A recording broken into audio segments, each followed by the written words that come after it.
বহু দোকানে বা বাড়িতে দেখবেন জলের মধ্যে লেবু রাখা রয়েছে একটি কাচের পাত্রে। বলা হচ্ছে জলে লেবু রাখলে তা ঘর থেকে নেগেটিভ এনার্জি বের করে দেয়। বাস্তুশাস্ত্র মতে বিভিন্ন সমস্যার বেশ কিছু সমাধানের রাস্তাও রয়েছে। এমনই কিছু সমাধান যা খুব সহজে ঘরোয়া পদ্ধতিতে হয়ে যায়।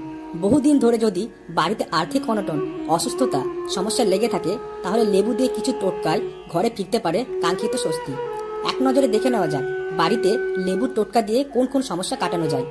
এক, টোটকায় বলা হচ্ছে একটি লেবুকে সারা বাড়িতে ঘুরিয়ে নিয়ে তা দূরের কোনো স্থানে যেখানে কারোর যাতায়াত হয় না সেখানে লেবু 4 টুকরো করে ফেলে দিন। সেটি ফেলার পর সেদিকে আর তাকাবেন না। এতে ঘরের বাস্তুদোষ দূর হয় বলে মত অনেকের। 2, বহু দোকানে বা বাড়িতে দেখবেন জলের মধ্যে লেবু রাখা রয়েছে একটি কাচের পাত্রে। বলা হচ্ছে জলে লেবু রাখলে তা ঘর থেকে নেগেটিভ এনার্জি বের করে দেয়। এতে সংসারের অসুস্থতা, সংকট দূর হয়। তবে বেশি দিন পুরনো হলে সেই লেবু জল থেকে বের করে শনিবারে পাল্টে ফেলুন, এমনই মত বহু বিশেষজ্ঞের।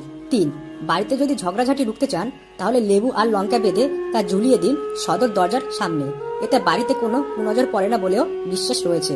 এছাড়াও সংসারের বহু কলহ দূর হয় এতে। 4, আর্থিক সাফল্য ও চাকরির সমস্যা দূর করতে বাড়ির দূরবর্তী স্থানে কোথাও 4টি লবঙ্গ ও 1টি লেবু পুঁতে দিন। এতে বহু ধরনের আর্থিক অনটন সমস্যা কেটে যাবে।